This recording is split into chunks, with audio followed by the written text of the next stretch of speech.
Quisiera decirles a todos, a los que nos están escuchando, los que se conectaron hace un ratito, que esta es la segunda parte de un tema que comenzamos ayer. Los que no pudieron ver la primera parte, quedó grabado en YouTube, en el canal llamado Presentando la Verdad. Ahí ustedes pueden, bueno, es al canal hacia donde los lleva el link que les acabo de compartir, los que están conectados desde Zoom. Y los que están conectados desde YouTube es en el mismo canal en el que está saliendo este video probablemente, excepto que alguien lo suba a otro canal. Y la idea es que podamos comprender juntos lo que la palabra de Dios dice. Reciban realmente un caluroso y afectuoso nuevamente saludo, mis hermanitos aquí en Freyventos, en la ciudad de Mercedes, que veo que están conectados, varios de Mercedes, también de Dolores, bueno, de Salto, de Montevideo. Hay personas de otros países que nos acompañan, hay de Maldonado, hay varias personas que se han estado comunicando, también solicitando estos materiales. En cuanto a los materiales, los voy a compartir, los estoy preparando para poder compartirles. En los materiales principalmente lo que les voy a compartir son los textos de la Biblia y las citas de Ellen White que utilicé. En cuanto luego a la guía de la predicación, ustedes, bueno, es lo que me están escuchando a mí. Así que yo les voy a compartir esos apuntes, no bien pueda, sinceramente no lo he podido hacer todavía, pero ya hay personas que se comunicaron conmigo diciendo que quieren esos apuntes. Los que quieran esos apuntes, entonces les pido que se comuniquen conmigo.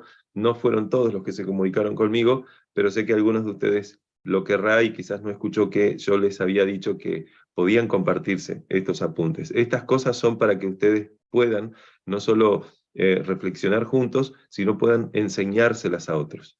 Bueno, ayer nosotros habíamos quedado con una pregunta, pero antes de ir a la pregunta de nuevo, les recuerdo que cada persona, de acuerdo a la Biblia, cada persona es comparada de alguna forma como si fuera una pequeña planta que va creciendo. Y no importa si esa planta es de los tiempos de Jesús o de una planta de hoy en día. Las plantas son plantas y por más que la naturaleza va cambiando un poco y tristemente deteriorándose, las plantas necesitan agua para poder crecer y poder vivir, poder desarrollarse, poder dar frutos. Las plantas también necesitaban de una tierra preparada para sembrar esa semilla. Así que la tierra, para ser preparada, también necesitaba agua. No podía ser sembrada una semilla en tierra seca y árida sin ningún tipo de humedad. Así que la tierra necesitaba ser preparada con una lluvia. Y luego esa agua entonces o sea, con suficiente agua, la planta podía crecer y, como les mencionaba, producir fruto. Entonces, ahora sí, vuelvo a la pregunta con la que quedamos ayer. Si lo que prepara la tierra, que en este caso la tierra simboliza al corazón, como ustedes saben que Jesús lo ha mencionado, si lo que prepara la tierra, estamos hablando de la tierra del corazón, para recibir la semilla, y la semilla es la palabra de Dios, es la lluvia temprana, si lo que prepara la tierra para recibir la semilla es la lluvia temprana, entonces, ¿qué lluvia tuvo que haber recibido cada uno de los discípulos individualmente en el Pentecostés, siendo de que sus corazones estaban ya preparados? ¿Ok?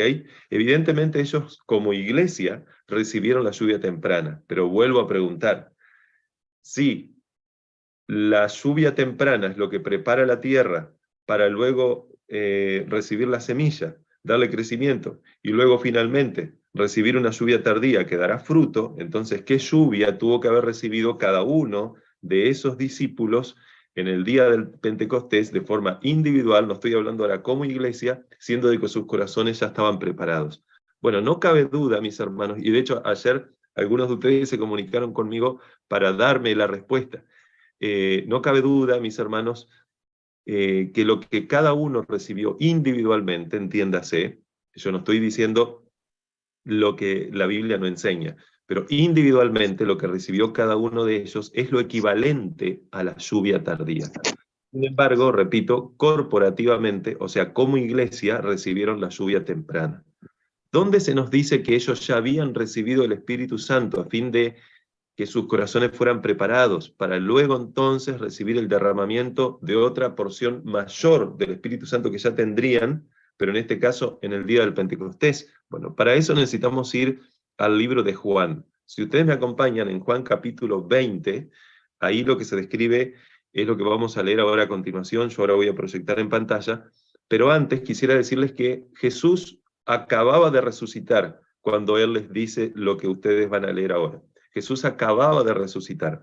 Jesús resucitó un domingo. Y dice la Biblia que el domingo en la tarde, antes de esto que vamos a leer, dice en Juan capítulo 20 que el domingo en la tarde entonces Él se presenta a 2 de sus discípulos camino a Emaús.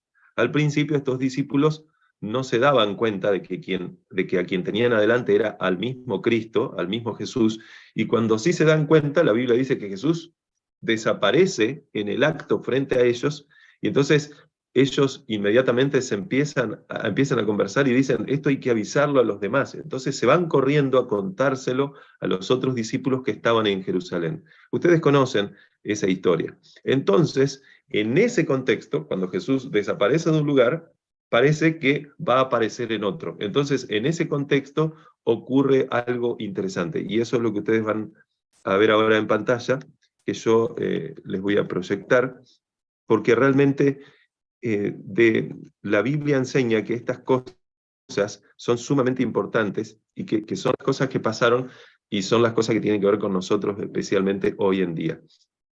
Bueno, allí el texto, déjenme un momento, dejar configurado aquí. Bien, allí el texto dice lo siguiente, quiero ver si está saliendo en pantalla. Sí, Juan capítulo 20, versículo 19. Cuando llegó la noche de aquel mismo día, el primero de la semana, estando las puertas cerradas en el lugar donde los discípulos estaban reunidos por medio de los judíos, vino Jesús y puesto en medio de ellos, les dijo, paz a vosotros. Y cuando les hubo dicho esto, les mostró las manos y el costado, y los discípulos se regocijaron viendo al Señor, dice. Entonces Jesús les dijo otra vez, paz a vosotros. Como me envió el Padre, así también yo os envío. Y dice algo que es justamente lo que debería llamarnos la atención en el estudio de esta mañana, porque dice que habiendo dicho esto, Jesús sopló y les dijo, recibid el Espíritu Santo. Así que quiero aclarar que el Espíritu Santo ya estaba trabajando en los discípulos, es lógico, pero en este caso Jesús hace algo para enseñarles que ahora iban a recibir, parece, otra porción diferente de la que habían recibido del Espíritu Santo. Esto no era un símbolo meramente. Él cuando sopló y dijo, recibid el Espíritu Santo, es porque estaban recibiendo en ese momento el Espíritu Santo. Y este momento no fue el momento del Pentecostés. El Pentecostés vendría más adelante. Así que interesante, de la misma forma que Dios, bueno, el mismo Jesús en la creación sopló en su nariz aliento de vida sobre Adán, y entiendo que lo mismo obviamente hizo con respecto a Eva, y entonces fue el hombre un ser viviente, lo mismo estaba pasando aquí, solo que les estaba dando el Espíritu Santo. Ahora, ¿qué hizo Jesús? Evidentemente la respuesta fue darles el Espíritu Santo.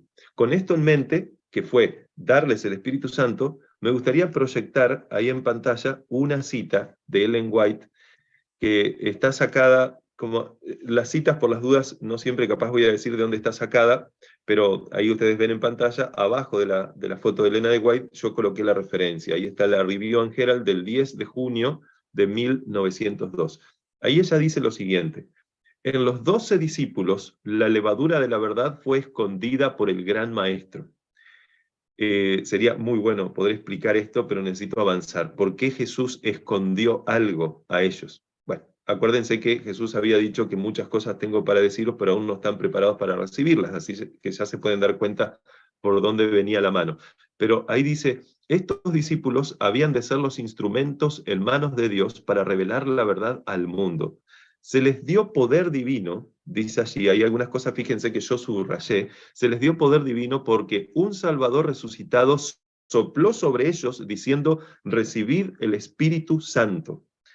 Es interesante que luego dice, imbuidos con este Espíritu salieron para testificar la verdad. Pero acuérdense que antes de salir para testificar la verdad, luego de que Jesús les dice, porque claro, Elena de White no comenta todos los detalles, y tampoco tiene por qué hacerlo. Bueno, en la Biblia nosotros vemos lo mismo. Cuando alguien cita, un autor de algún libro de la Biblia, cita algo de otro lado, sea de sí mismo o de otro libro, no necesariamente se detienen todos los detalles que aquel libro mencionaba, sino en los detalles que quiere hacer énfasis. Y aquí dice que Jesús sopló sobre ellos y les dijo recibir el Espíritu Santo. Pero esto no fue en el Pentecostés. Y sin embargo, inmediatamente dice, imbuidos con este Espíritu salieron para testificar de la verdad. Quien lea esta cita y no conozca la Biblia, obviamente que Elena de White está esperando que quien la estén leyendo a ella, previamente se hayan tomado el trabajo de ir y verificar en la Biblia estas cosas. Por lo tanto, en la Biblia te vas a encontrar con más información también. Realmente la Biblia y Elena de White se complementan porque nos dan mayor luz en cuanto a las cosas que han sucedido. Entonces, ella dice que imbuidos con este Espíritu Santo salieron para testificar la verdad. Pero ustedes recordarán que antes de que salieran, Jesús les dijo, permaneced en Jerusalén hasta que haya venido sobre vosotros el Espíritu Santo. Entonces, ¿cómo? Jesús les dio el Espíritu Santo, pero después les dice, no, antes de salir tienen que recibir el Espíritu Santo. Sí, exactamente. ¿Y cómo? ¿Por qué? Porque era necesario darles 2 porciones especiales del Espíritu Santo. Evidentemente que el Espíritu Santo estaba trabajando en cada uno de ellos, repito, desde que nacieron o incluso desde antes de nacer. El Espíritu Santo, la Biblia dice que mi embrión vio tu espíritu. Así que evidentemente desde que somos concebidos, el Espíritu Santo está trabajando en nuestra mente para ayudarnos también en lo que el Espíritu Santo puede hacer. Obviamente Él no se mete, no va a violar el libre albedrío. Pero está claro que en un momento determinado de la vida del ser humano, uno tiene que poder recibir la semilla, para eso se tiene que ablandar la tierra del corazón. Luego va creciendo esa semilla en la persona. Es interesante que el objetivo es que crezca Cristo, en otras palabras, porque la semilla es la palabra de Dios, pero la semilla también es Cristo, sembrado en el corazón humano, considerando que Cristo es la palabra de Dios viviente también. Acuérdense lo que dice Juan capítulo 1, versículo 1. En el principio estaba la palabra, o el verbo también, pero hablemos de la palabra. Hermanitos, coloquen silencio, porque veo algunos ruiditos y veo que algunos no colocaron silencio. No sé quiénes son, pero aquí me hace ruido. Entonces, ahí dice, la palabra de Dios dice que en el principio estaba la palabra, y la palabra estaba con Dios, y la palabra era Dios, Juan capítulo 1, versículo 1, y luego en el versículo 14 dice, y aquella palabra fue hecha carne, y vimos su gloria, gloria como del unigénito, lleno de gracia y de verdad. Está hablando claramente de Jesús. Así que esa semilla, que es representación de la palabra de Dios, también perfectamente puede ser representación de Cristo. Obviamente, yo para recibir a Cristo en mi corazón debe ser preparado. ¿Quién prepara ese corazón? El Espíritu Santo. ¿Cómo lo hace? De una forma especial, a través de lo que se conoce como el derramamiento de la lluvia temprana. Entonces, Cristo crece hasta que finalmente ese crecimiento tiene que dar fruto. Ese fruto viene como consecuencia de otro derramamiento del Espíritu Santo, que se conoce en este caso como lluvia tardía. ¿Ok? Aclarado eso, y la razón por la cual Elena de White ahí menciona que Jesús dijo, sopló sobre ellos y les dijo, recibid el Espíritu, y luego inmediatamente dice, imbuidos con este Espíritu salieron a testificar la verdad. Entonces continúo. Así Dios desea que sus siervos salgan hoy con el mensaje que les ha dado. O sea que este es un mensaje para nosotros y para el mundo. Pero hasta que reciban el Espíritu Santo no podrán llevarlo con poder, ni podrán darse cuenta de lo que Dios puede hacer por medio de ellos. Esta cita es preciosa, porque fíjense ahí que no se nos dice que si no recibimos el poder no le podemos contar el mensaje a otros. No, claro, hay que contárselos. De hecho, se están generando bautismos, gloria a Dios, se están generando conversiones.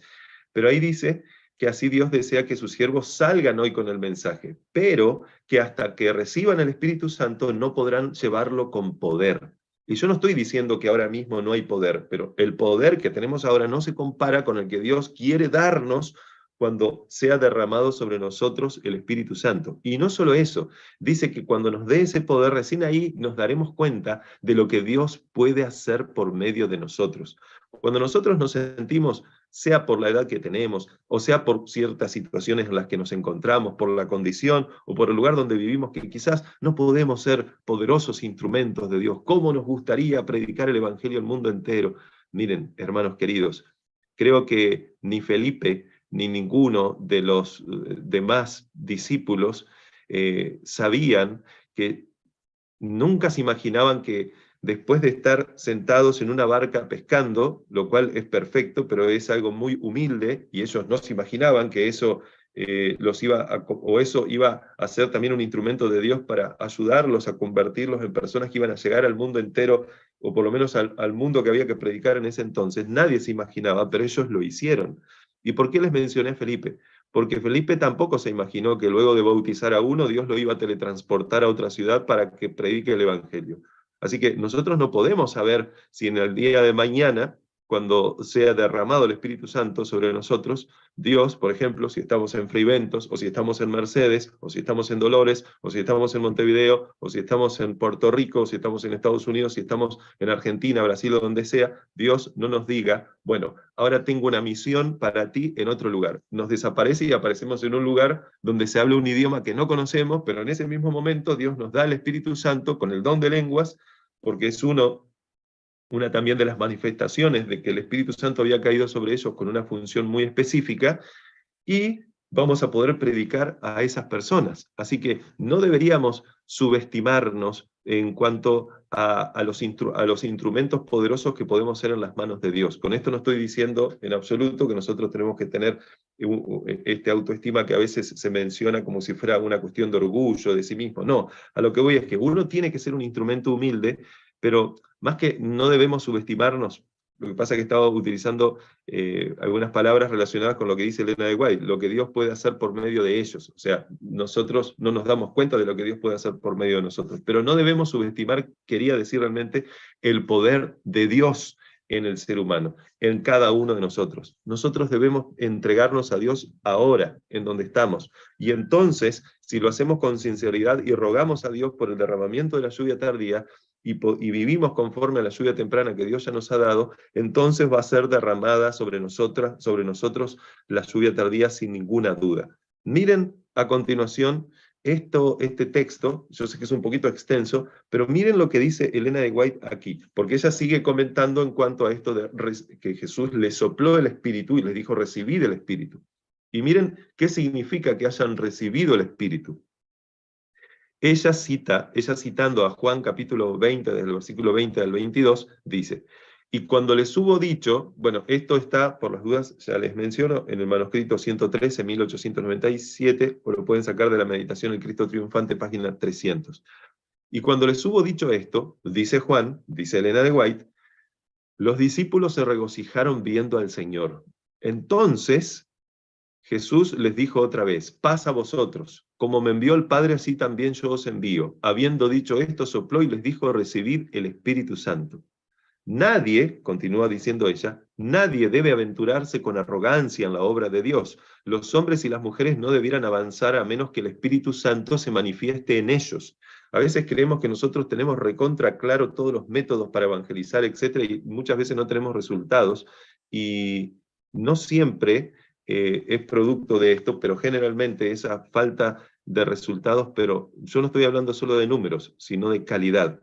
No solo a Dios le interesa la cantidad, sino la calidad. Ayer estábamos hablando con algunos hermanos justamente eso, en un culto que estuvimos ayer en la ciudad de Mercedes. Pero la cuestión es que la Biblia nos enseña, Elena de White nos enseña que nosotros a veces utilizamos métodos humanos y no tenemos éxito, y justamente eso es por no permitirnos ser dirigidos en ese momento por el Espíritu Santo. Por eso dice, los hombres y las mujeres no debieran avanzar a menos que el Espíritu Santo se manifieste en ellos. Solo bajo la orientación del Espíritu Santo, los seguidores de Cristo trabajarán como lo hizo el Señor.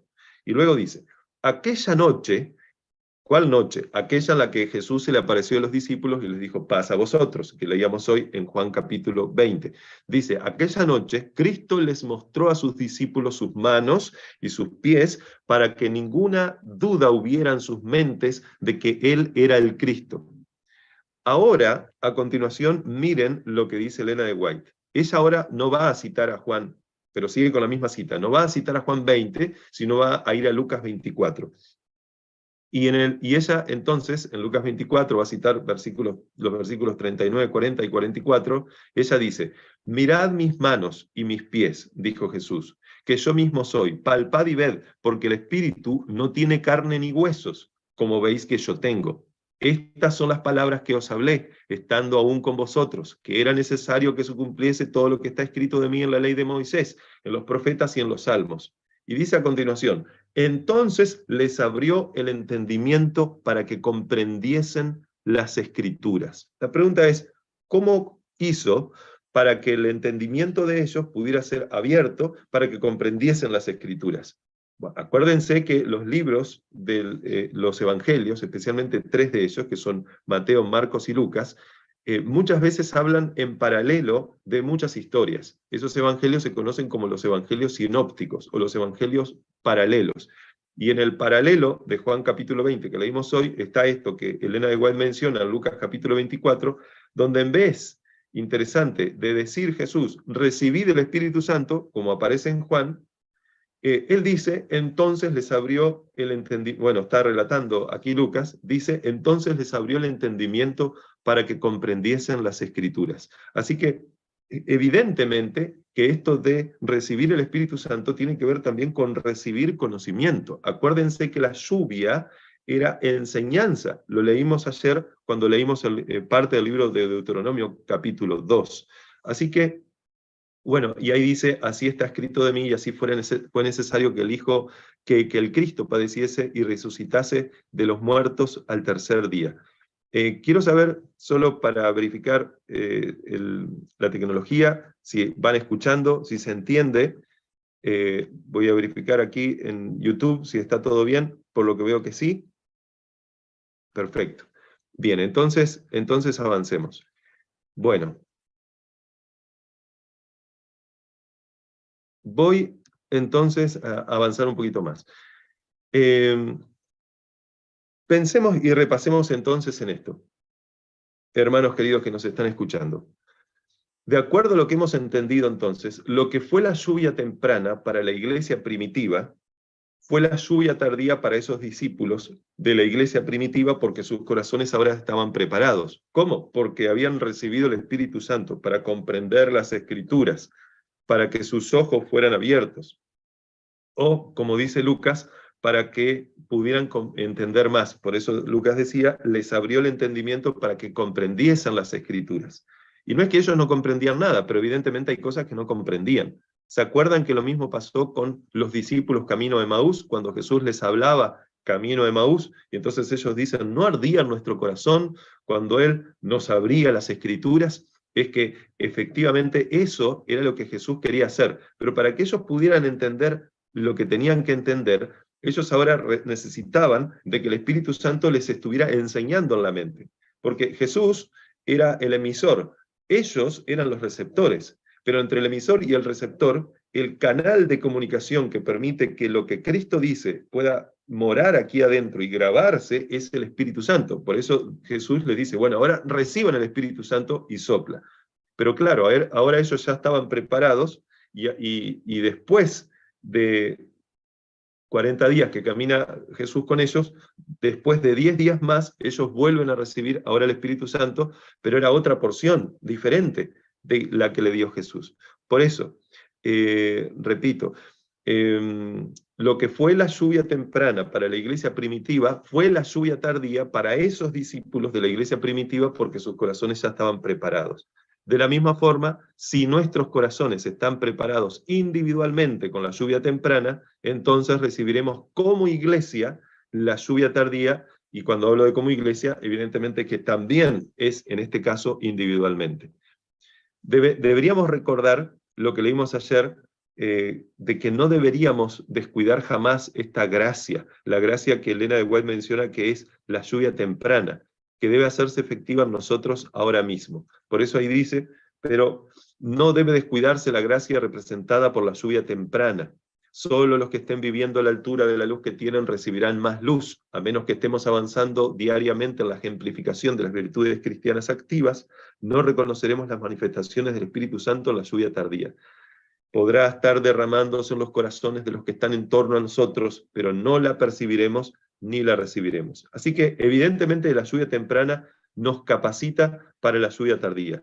La pregunta que deberíamos hacernos ahora es, ¿y qué deberíamos hacer nosotros para poder recibir esa lluvia tardía? Bueno, vivir conforme a la lluvia temprana. ¿Y qué significa eso?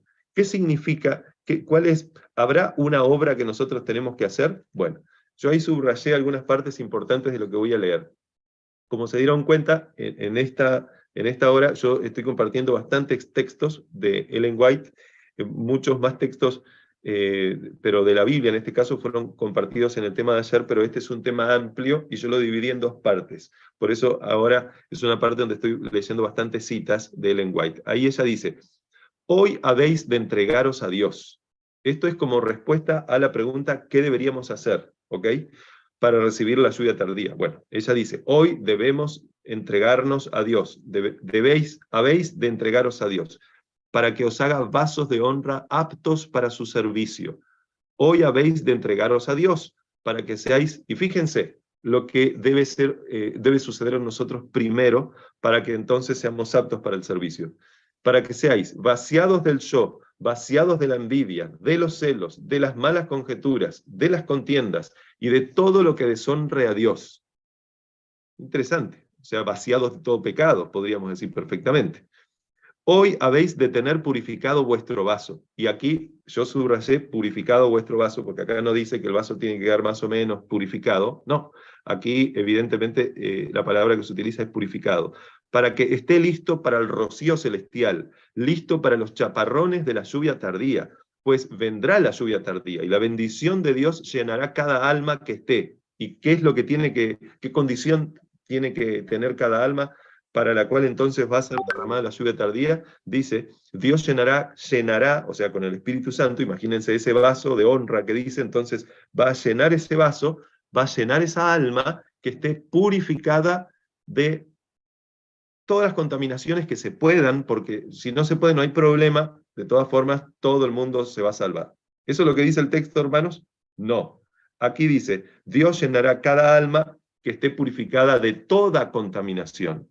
Nuestra obra hoy es rendir nuestra alma a Cristo. Así que, como respuesta a la pregunta, ¿cuál es nuestra obra? Ella dice, nuestra obra es rendir nuestra alma a Cristo. Esto no es salvación por obras. La obediencia no se trata de salvación, la obediencia que Dios quiere que tengamos no es salvación por obras. La obediencia que Dios quiere que tengamos es producto de una rendición de nuestra alma a Cristo. ¿Cuál es nuestra obra? La que ahí aparece subrayada. Nuestra obra hoy, y siempre lo fue realmente, es rendir nuestra alma a Cristo. Esa es nuestra obra. Después, las otras obras que Dios ha preparado para que andemos en ellas, que son guardar los mandamientos de Dios, vendrán como añadidura, como les explicaba anteriormente, de una vida que tiene fe, como dice Gálatas 5:6, que nosotros debemos vivir conforme a la fe de Cristo, pero no es solo una fe común y corriente, es una fe que obra por el amor. Eso es lo que Gálatas 5:6 dice. Entonces dice, nuestra obra hoy es rendir nuestra alma a Cristo para que podamos ser hechos idóneos para el tiempo del refrigerio. ¿Cuál es ese tiempo del refrigerio? El tiempo del refrigerio, evidentemente, está hablando del tiempo de la lluvia tardía, de la presencia del Señor. Y luego dice 2 puntos y aclara cuál es ese tiempo de refrigerio: idóneos para el bautismo del Espíritu Santo. Así que claramente esa es la situación que debe encontrarnos o en la que debemos estar cuando la lluvia tardía nos encuentre. Si no, no la podremos recibir.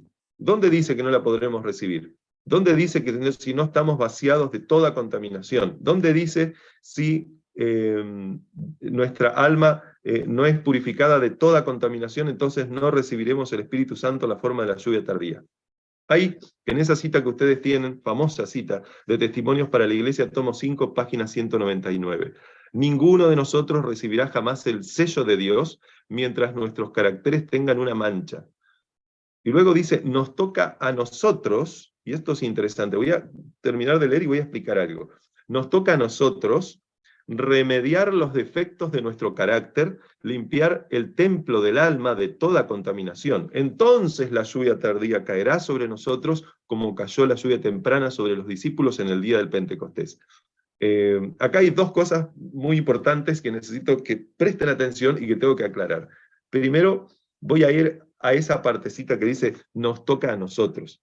Yo pregunto, ¿tú puedes por ti mismo remediar los defectos de tu carácter? ¿Tú puedes por ti mismo limpiar el templo del alma de toda contaminación? ¿No dice la Biblia que realmente nosotros no podríamos hacer eso? Que un tigre no puede quitar sus manchas y que un leopardo tampoco, y que aunque nos lavemos con jabón y amontonemos lejía sobre nuestra cabeza, la mancha de nuestro pecado estaría sobre nosotros. ¿No dice eso la Biblia? Oh, sí, claro que sí dice la Biblia. Así que, ¿a quién le toca ser el autor de la limpieza si nosotros no podemos, pero finalmente tenemos que ser limpiados? Evidentemente que esta obra es una obra divina en el alma. Ahora, ¿por qué Elena de White dice nos toca a nosotros? Porque evidentemente hay algo que nos toca a nosotros. Pero ¿qué es lo que nos toca a nosotros? ¿Cuál es la obra nuestra? ¿Qué habíamos leído en la cita anterior? Y voy a volver para atrás. Eso que está subrayado en amarillo, que tiene letras azules. Nuestra obra hoy es rendir nuestra alma a Cristo. Bien, como nuestra obra hoy es rendir nuestra alma a Cristo, y eso significa haciendo uso de la voluntad, eso significa que aunque yo no tenga fuerza de voluntad, Dios me va a ayudar si yo se lo pido, y aunque mi voluntad me pida hacer otra cosa, yo tengo que hacer como Cristo, que dijo que no sea mi voluntad, sino que sea la tuya, y entonces, al hacer eso, lo que se provocará, como menciona Elena de White, se van a remediar los defectos de nuestro carácter y se va a limpiar el templo del alma. Así que cuando ella dice, nos toca a nosotros, obviamente que está hablando del uso del libre albedrío, porque Dios no va a forzar un carácter perfecto, o sea, no va a agarrar y colocarnos un carácter perfecto, no va a limpiar nuestra alma de toda contaminación si nosotros no nos rendimos a Él. Así que cuando nosotros nos rendimos a Él, cuando nosotros le permitimos hacer esto a Dios, lo que nos toca a nosotros es hacer buen uso de nuestro libre albedrío, entonces se va a remediar los defectos de nuestro carácter. Por eso dice ahí, nos toca a nosotros. Evidentemente es hacer el uso correcto de nuestro libre albedrío para remediar los defectos de nuestro carácter. Porque evidentemente Elena de White no está hablando de salvación por obras. Y lo segundo que quería aclarar, acuérdense que esto fue lo primero, aclarar qué significa nos toca a nosotros, y lo segundo que quería aclarar es, observen el orden de los eventos. ¿Qué viene primero? ¿Qué viene primero de acuerdo así? Un carácter que haya sido hecho perfecto, que haya sido limpiado el templo del alma, que haya sido limpiado de toda contaminación, un carácter que no tenga ninguna mancha, o viene primero la lluvia tardía. Porque algunas personas creen, y justamente esto es por causa probablemente de no estudiar lo que es la Biblia y lo que los textos de la hermana White dicen. Algunas personas creen que la lluvia tardía lo que va a generar es, de forma mágica, nos va a hacer comportarnos bien, vencer el pecado, dar victoria sobre el pecado, nos va a purificar. La lluvia tardía es lo que se va a encargar de todo. Entonces nosotros podemos seguir viviendo en esta vida como queramos, total, lo que no alcancemos, la lluvia tardía mágicamente lo va a alcanzar en cuanto a nuestro carácter se refiere. No estoy hablando de la naturaleza, sino del carácter. Pero aquí no vemos ese orden. El orden es que ninguno de nosotros recibirá jamás el sello de Dios mientras nuestros caracteres tengan una mancha. Luego dice que debemos ser limpiados dice, de todos los defectos de nuestro carácter, del templo del alma y de toda contaminación. Y entonces, ¿qué entienden ustedes por entonces? Entonces no es previamente, no, entonces es posteriormente. Entonces la lluvia tardía caerá sobre nosotros como cayó la lluvia temprana sobre los discípulos en el día del Pentecostés. Miren esta otra cita, que va en la misma línea, donde se nos indica que debemos soportar cada prueba. Los que resisten en cada punto, dice Ellen White, que soportan cada prueba y vencen a cualquier precio que sea, han escuchado el consejo del testigo fiel, y entonces, no está el entonces, pero en ese orden cronológico de cosas se entiende que así es, recibirán la lluvia tardía y entonces estarán preparados para la traslación. ¿Se entiende? Así que evidentemente nosotros tenemos que prestar atención al orden de las cosas, porque si no vamos a estar esperando algo que jamás llegará. Hay una tarea que corresponde que nosotros pongamos de nuestra voluntad, que en este caso es rendirse a Cristo, para que Cristo entonces haga lo que Él quiere hacer en nosotros antes de recibir la lluvia tardía. Él quiere prepararnos para recibir la lluvia tardía. Miren esa otra impresionante cita. Estos están primeros escritos, página 71. Vi que muchos, y ahora esta cita justamente es la que resume estas últimas dos, o toda esta parte que yo les estaba diciendo. Vi que muchos, dice Ellen White, descuidaban la preparación necesaria esperando que el tiempo del refrigerio, acuérdense que el tiempo de refrigerio es la lluvia tardía, dice, esperando que el tiempo de refrigerio y la lluvia tardía los preparasen para sostenerse en el día del Señor y vivir en su presencia. Y dice, oh, ¿y a cuántos vi sin desamparo en el tiempo de angustia? Parece que lo que va a decir a continuación es que eso que estaban haciendo ellos no estaba bien. Dice, habían descuidado la preparación necesaria y por lo tanto no podían recibir el refrigerio indispensable para sobrevivir a la vista de un Dios santo. Vi que nadie podrá participar del refrigerio, esto es lluvia tardía, a menos que haya vencido todas las tentaciones y triunfado del orgullo, del egoísmo, del amor al mundo y sobre toda palabra y obras malas. Qué interesante, ¿no? Porque acá se nos dice que ella vio a muchos que estaban esperando que todo esto iba a ser vencido a través del derramamiento de la lluvia tardía. Y entonces se quedaban ahí esperando. Pero ella dice, oh, ¿y a cuántos vi sin desamparo en el tiempo de angustia por esperar cosas semejantes? Así que fíjense que claramente ahí se nos dice que nosotros no deberíamos esperar que la lluvia que la lluvia tardía haga lo que nosotros no le permitimos a Dios hacer en la lluvia temprana. En la misma línea, ella sigue diciendo, esto está sacado de Testimonios para los Ministros, página 515 y parte de la 517. Muchos han dejado en gran medida de recibir la primera lluvia. Ahí me quedó mal separado, pero bueno. Muchos han dejado en gran medida de recibir la primera lluvia. No han obtenido todos los beneficios que Dios ha provisto así para ellos. Esperan estas personas que la falta sea suplida por la lluvia tardía.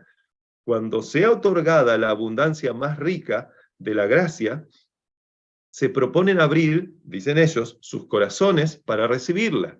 Claro, ellos esperan vencer todos los problemas, todas las tentaciones y todos los pecados con la lluvia tardía. O sea, repito, esperan que la falta sea suplida por la lluvia tardía. Pero luego ella dice, están cometiendo un terrible error. Si no progresamos, si no nos colocamos en la actitud de recibir tanto la lluvia temprana como la tardía, perderemos nuestras almas y la responsabilidad descansará a nuestra propia puerta. Así que, evidentemente nosotros debemos entender que esto es un tema muy importante, hermanos.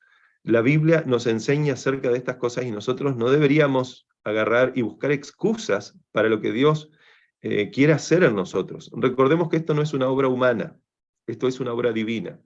Si tú crees que Dios creó el mundo en 6 días y en el 7º reposó y tú no estuviste allí para verlo, si tú crees que Dios hizo que su hijo naciera de una virgen y que caminó sobre las aguas y tú no estuviste ahí para verlo, es más, ni tienes forma de verificarlo a través de la ciencia empírica, no tiene forma de verificar eso, pero sin embargo tú así lo crees, y yo te preguntaría, ¿por qué lo crees? Y tú me dirías, porque está escrito. La pregunta es, ¿por qué dudamos de estas cosas que están escritas cuando no tenemos evidencia a nuestro alrededor inmediato y más aún basándonos en nuestro mal comportamiento diario de que Dios no nos puede conceder la victoria? ¿Desde cuándo nosotros pensamos que para eso sí necesitamos evidencia? Miren, hermanos queridos, tenemos una evidencia de todas formas. ¿Saben dónde? En la Biblia. ¿Dónde? Bueno, aparte de lo que está escrito, en una persona. ¿Cuál? Cristo. ¿Cristo venció? Sí. Entonces, significa eso que si Cristo vive en ti, tú también puedes vencer.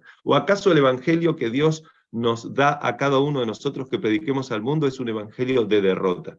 Es interesante que en la lección de en una de las lecciones de escuela sabática de los días anteriores, Mark Finley, que es el autor de estas lecciones, mencionaba que el evangelio que se enseña en la Biblia es un evangelio de victoria, no es un evangelio de derrota. De hecho, Dios no conoce la derrota. La única derrota que Él puede ver y conocer es la nuestra, y eso ocurre cuando un ser humano no se aferra en las manos de Dios. Porque si una persona está con Dios, esa persona va a obtener la victoria, y no de 1, de 3, de 4, de 5, de todos los pecados que tenga.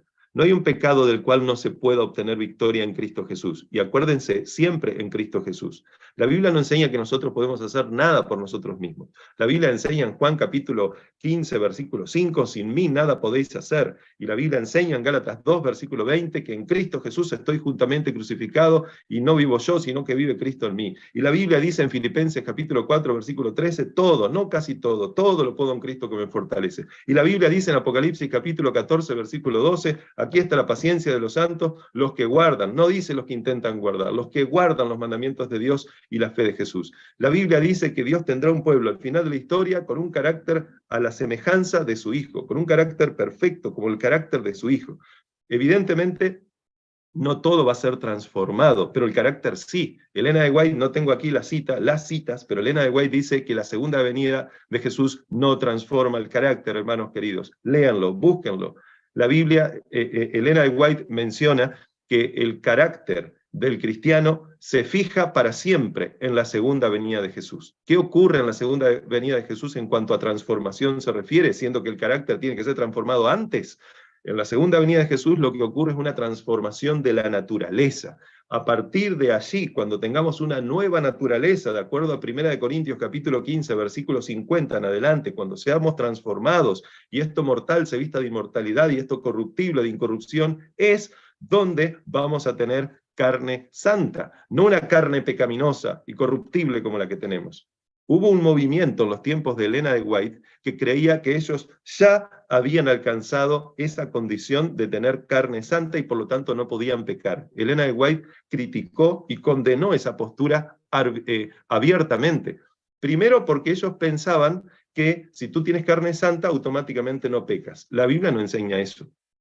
La vez pasada estaba hablando con algunas personas acerca de este tema y la Biblia enseña claramente que cuando Lucifer pecó, no tenía naturaleza pecaminosa como nosotros, tenía naturaleza no pecaminosa. Cuando Adán pecó, y Eva también, y por supuesto un tercio de los ángeles caídos anteriormente, pero cuando Adán y Eva pecaron, ¿qué naturaleza tenían? Tenían la naturaleza no pecaminosa. Así que tener naturaleza no pecaminosa no te garantiza que tú entonces estás seguro y libre de pecar. No, lo que te garantiza que tú puedes vencer el pecado es aferrarte a Cristo. Si Adán, aunque tuviera naturaleza no pecaminosa, no se aferraba a Cristo, y de hecho no se aferró a Cristo, no estaba seguro, entonces iba a caer.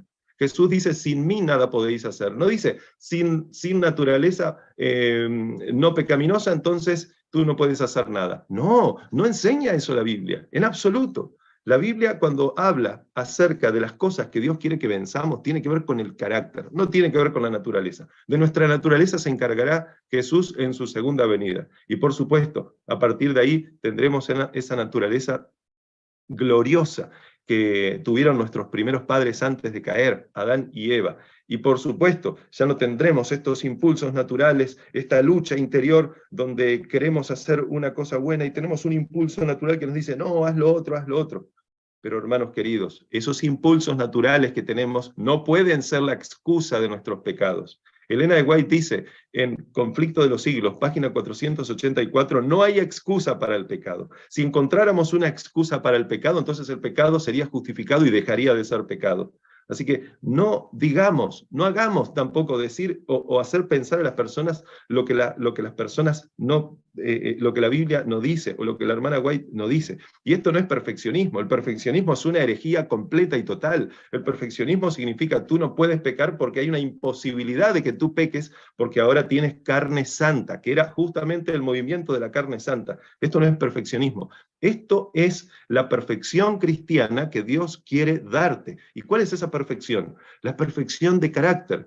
Esto no lo digo yo, estos son los textos que nosotros acabábamos de leer. Y si se pasaron alguna cita, retrocedan y observen qué es lo que Dios quiere darnos.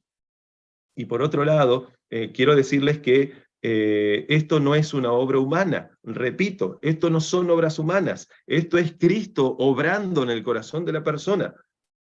Si tú crees que Dios tiene poder para hacer que un drogadicto se deje de drogar, que un fumador deje de fumar, que una persona que dice malas palabras deje de decirlas, ¿no crees que también tiene poder para ayudarte a dejar de tener malos pensamientos?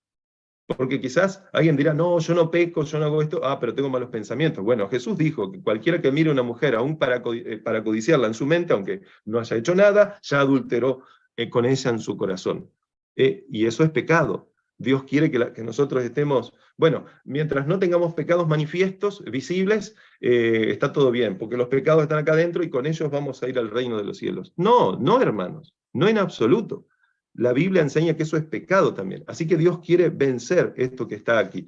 Yo te invitaría, no podemos leerlo ahora por una cuestión de tiempo, que tú vayas al Deseado de todas las gentes, en español, página 98, y no te voy a decir qué vas a encontrar ahí, pero lee con detenimiento lo que vas a encontrar ahí. Fíjate cuál es la situación en la que se encontrarán las personas llegado un momento determinado de la historia, cuando venga una terrible persecución y todo lo demás, y vas a ver que de la misma forma que Cristo podía vencer los pecados, habrá un pueblo que como Cristo vive en ellos, Dios en ellos habrá logrado vencer los pecados. Nosotros no vencemos nada. Es Cristo en nosotros el que vence. Acuérdense que Pablo dice, yo lo que puedo hacer es ser crucificado con Cristo. Es lo máximo que puedo hacer. Es rendirme al yo. Porque las obras vendrán por añadidura. Lo leímos el otro día. Hebreos capítulo 13, versículos 20 y 21. En el 21 dice que es Él el que hace la obra en nosotros. Entonces, el problema realmente es que muchas veces nosotros no queremos renunciar al pecado. Esa es la realidad. Y cuando Dios nos dice, hijo mío, la realidad es que tú debes hacerlo. Pero yo no puedo, Dios. Me alegro que lo aceptes, porque yo no espero que tú lo hagas con tus fuerzas. ¿Me dejas a mí vencer el pecado en ti? Sí, Señor, hazlo. Cuando yo realmente entrego mi yo a Cristo, Cristo entonces me da la victoria. Miren lo que dice Elena de White en cuanto a esta victoria, en esta cita también de Primeros Escritos. El número de esta hueste había disminuido. En el zarandeo algunos fueron dejados al lado del camino. Los descuidados e indiferentes que no se unieron con quienes apreciaban la victoria, o sea que hay personas que no aprecian la victoria, no creen que es posible la victoria. Dice, los que no se unieron con quienes apreciaban la victoria y la salvación, lo bastante para perseverar en anhelarlas, orando angustiosamente por ellas, no las obtuvieron y quedaron rezagados en las tinieblas, dando a entender entonces que los que sí oraron y estuvieron suplicando por ellas, sí las obtuvieron. Y sus sitios fueron ocupados enseguida por otros que se unían a las filas de quienes habían aceptado la verdad. Así que fíjense, ¿cuál es la experiencia por la que tenemos que pasar antes de recibir la lluvia tardía? Ustedes han leído, miren cuál fue la situación de los discípulos. ¿Con los discípulos habrá sido un poquito diferente? Bueno, en algún sentido lo fue, pero no tanto. Fíjense lo que dice ella en Testimonios para los Ministros, página 507. El corazón debe estar exento de contaminación. ¿Qué significa exento? O sea, no tiene que haber. El corazón es un símbolo del carácter, no es un símbolo de la naturaleza, ¿ok? Hay una gran diferencia, y yo ya lo expliqué, aunque hay muchísimo para hablar en cuanto a esto. El corazón debe estar exento de contaminación y limpio, para que en él more el Espíritu Santo. Por medio de la confesión y el abandono del pecado, ¿qué dice aquí? Yo lo subrayé. Es algo muy importante entender esto. Nosotros pensamos que Dios nos puede llevar al cielo así pecadores como estamos. No, eso no va a ocurrir. Nosotros tenemos que haber obtenido la victoria sobre el pecado antes. Dice, por medio de la confesión y el abandono del pecado, por medio de la oración ferviente y la consagración a Dios, los primeros discípulos se prepararon para el derramamiento del Espíritu Santo en el día de Pentecostés. ¿En qué situación estaban entonces cuando recibieron el Espíritu Santo en el día del Pentecostés? ¿Preparados en cuanto a todo lo que aquí implica y se refiere, o no estaban preparados? ¿Ellos tuvieron que vencer antes o vencer después? ¿Tuvieron que abandonar antes o tuvieron que abandonar después el pecado? Evidentemente que lo tuvieron que abandonar antes. Evidentemente que ellos tuvieron que haber estado en una comunión con Dios donde realmente lo que querían era hacer la voluntad de Dios. ¿Ok? Luego se nos dice, Solo mediante la confesión y el abandono del pecado, la oración ferviente y la consagración a Dios, los discípulos pudieron estar preparados para el derramamiento del Espíritu Santo en el día de Pentecostés. Hermanos, yo lo que estoy haciendo aquí es leyendo citas de Ellen White, sin sacarlas de contexto en absoluto. Están las citas, ustedes son suficientemente grandes como para poder ir y ver, probad y ved, dice la Biblia también, y evidentemente esto es lo que Elena de White dice, esto es palabra de Dios. Y hay del que diga, no, esto es herejía, esto es algo que no tiene nada que ver con la Biblia, esto es perfeccionismo. No, el perfeccionismo ya lo expliqué y tiene que ver con otra cosa. Esto es palabra de Dios, hermanos. Este es el anhelo de Cristo que debe ocurrir en la iglesia. Pero la iglesia no lo podrá hacer sola. Lo único que la iglesia puede hacer es rendir su vida a Cristo, para que Cristo entonces traiga la vida de Cristo, lleve su propia vida al corazón de la iglesia. Cristo está ahí a la puerta y llama, y dice, si alguno oye mi voz, yo entraré con él y él conmigo. Y si ustedes se fijan en el versículo 22, maravilloso, dice ahí que Dios al final tendrá un grupo de personas que vencieron como él venció, y entonces se sentarán en su trono como él se ha sentado. Si ustedes ven ahí, dice entonces, solo mediante la confesión y el abandono del pecado y la oración ferviente y la consagración a Dios, los discípulos pudieron estar preparados para el derramamiento del Espíritu Santo en el día de Pentecostés. Una obra semejante, pero en un grado superlativo, debe hacerse ahora. Así que, hermanos, nosotros pensamos a veces que no, esto pasó con ellos, esto pasó con Pablo, esto pasó con los demás, pero con nosotros no. No, no solo que también tiene que pasar con nosotros, sino que, de acuerdo a lo que se nos dice aquí, debe pasar con nosotros en un grado superlativo. Esta obra de transformación, para que el derramamiento del Espíritu Santo pueda ser hecho, tiene que ser en gran medida. Hermanos, los discípulos tenían que predicar a un mundito en comparación del mundo que está frente a nosotros. Eran cerca de 300 millones de personas que más o menos se calcula que vivían en aquel entonces, en comparación de las 8.000 millones de personas que viven en este mundo. ¿Cómo creen ustedes, nosotros, siendo 22 millones de personas, de las cuales tristemente no todos, aunque están en la lista, están consagrados a Dios? No todos hacen la voluntad de Dios. Y no tengo idea cuántos serán los que realmente lo hacen, pero sí sé que probablemente sean pocos, ojalá que sean la mayoría. Pero si me baso también en los textos de la Biblia y en los textos de la hermana White, en la Biblia, donde dice que ancha es la puerta de la perdición y angosto el camino de la salvación y pocos son los que entran por ella. Y también me baso en los textos de Ellen White, cuando recibe una visión donde en reiteradas veces un ángel le dijo, ni uno en 20 están preparados, saquen las cuentas, hermanos. Yo no estoy diciendo que esto hay que aplicar aquí álgebra de forma literal. 1 en 20 significa 5%, así que ni el 5%, así que calculemos cuánto es el 5% de 22. No, no, no. Yo no estoy diciendo eso. Lo que estoy diciendo es, apliquemos el sentido común. Lo que estoy diciendo es que los textos que se nos ha dado a nosotros nos indica que tristemente no todos van a aceptar. Entonces, el grupo es más reducido todavía. ¿Cómo hará ese grupo reducido para predicar a un mundo gigante? Porque el mundo es chico en comparación del universo. No creo que sea tan chico si tú vas caminando y tienes que recorrerlo por todos lados. Evidentemente que este mundo todavía no conoce a Cristo. Y a este mundo hay que darle a conocer a Cristo. El ángel que rodea la tierra con su gloria, que es una representación también del mensaje del tercer ángel, más la iglesia predicando el mensaje del tercer ángel a todo el mundo con el poder de la lluvia tardía, es lo que nos indica.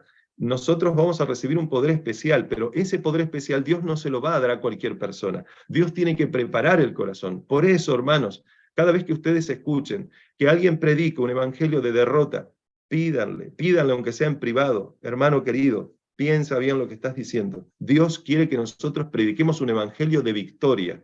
Y nuestras derrotas ahora, actuales, jamás podrían ser la evidencia de que Dios no nos puede dar la victoria. Son solo la evidencia de que todavía no nos hemos entregado a Dios como Dios quiere. Son solo la evidencia de que todavía no tenemos el reavivamiento y reforma que Dios quiere. Pero también es la evidencia, si tú te arrepientes, de que Dios te va a transformar de las tinieblas a su luz admirable.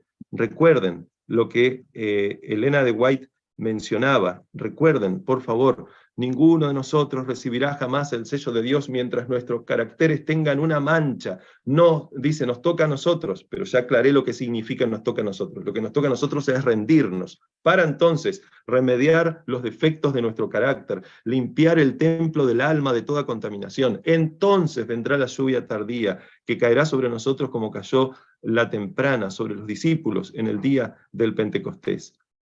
Evidentemente que es la voluntad de Dios que nosotros hagamos su voluntad.